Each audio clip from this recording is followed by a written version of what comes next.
we need to talk. I've been programming for 5 years now, gaining a lot of Python knowledge in the field of Pygame and AI. So I guess it's time that I do. So my first plan is to make a simple platformer game, and to make that possible, I've already collected all my assets file, which is audio and graphics, and I've also made 3 Python files, one for editor, one for main, and one for settings. In the settings, I've defined all the variables with the data. According to my plan, I need to start off by making a level editor through which I can make different levels for my game and then simply import them in the main game. The problem is that I'll start off by making a simple Pygame window, which is a blank screen, and I'll give some exit functionality to it.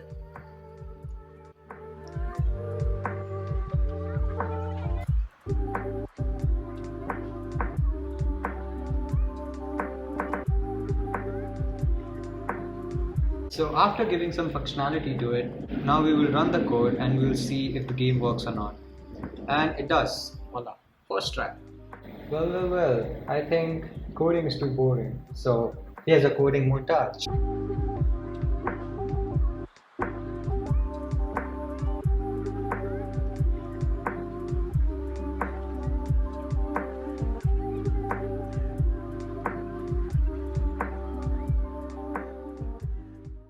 So after the coding montage, I have come up with this output, which is a grid line 64 by 64, in which the red dot is the origin point.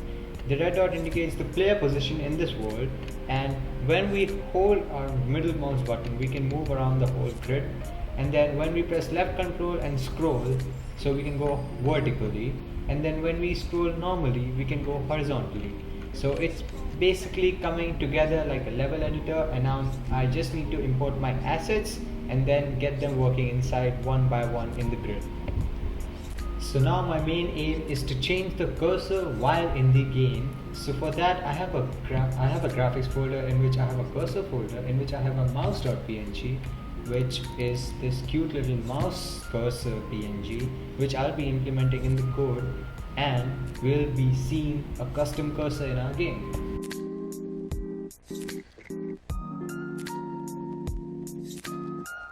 Okay, so after doing that bit coding, we are gonna check if the cursor shows up or not.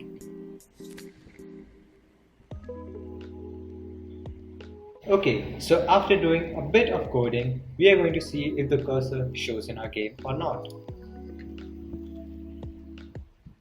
And voila, it worked first try. So after implementing our custom cursor, we'll be implementing a small menu dialog through which we can select all our other options, our tile, and our tile.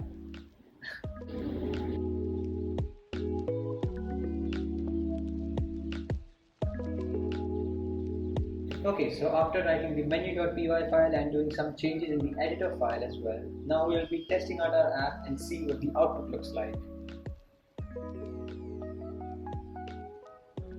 And there you go. You see 4 boxes in the bottom right corner, and you can click on them and you can see that there is a highlighting around them, which basically means that these are the selected items. So we have a tile set, we have coin sets, we have palm sets, and we have some spikes, which is basically like enemies.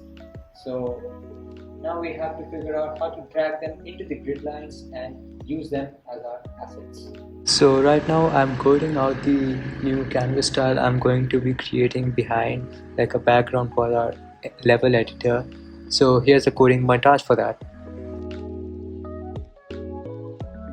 After running the output, we see that we have no changes at all, but from the back end we can I know that I've marked the distance to the origin, and we will be getting a list of all the coordinates, so it will be easier for us to locate the position of the tile. After doing some coding back on the camera, I have edited some stuff in the editor.py file where I've added a canvas tile and where I've added draw level method, where basically we will be getting all the coordinates set up for each tile. And now I'm going to create a support.py file in which I'll be only making it so that we can just use the functions here for importing the folder or importing the folder as dictionaries or stuff. So yeah, it's gonna be an easy task, hopefully.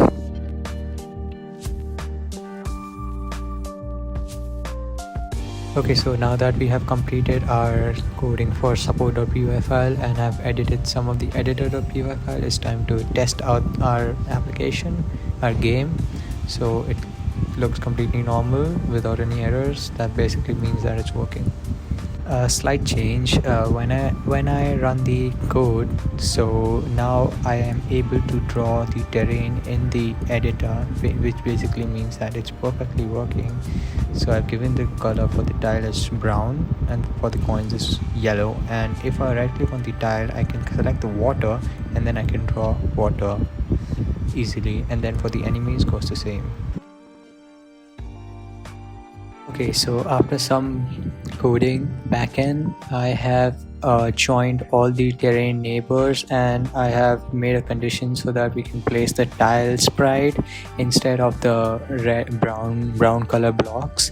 So once I run the code, you will be able to see that I can replace all the I can like place all the tiles in the grids. So here we go, and it perfectly syncs. So basically I have one by one image. So this is one image and this is one image and this is one image and this is one image and this is one image.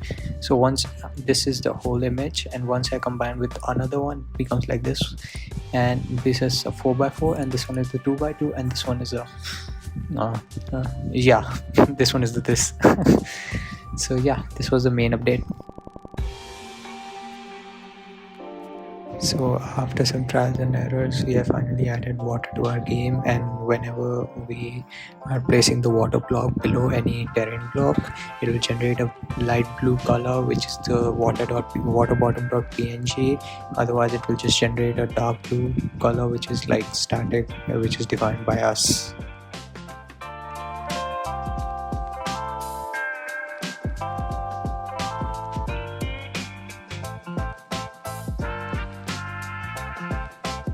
So here we can see that I have added animations to my game, and the animations are pretty sick, to be honest. So it works for every sprite you see. I'm even placing the coins and I'm even placing the water. So the animations looks really cool and it looks fascinating. So now I have added the delete functionality. So once you right click on any tile object, it will get deleted. Basically its index will be get deleted from the whole storage. So left click to place and right click to delete.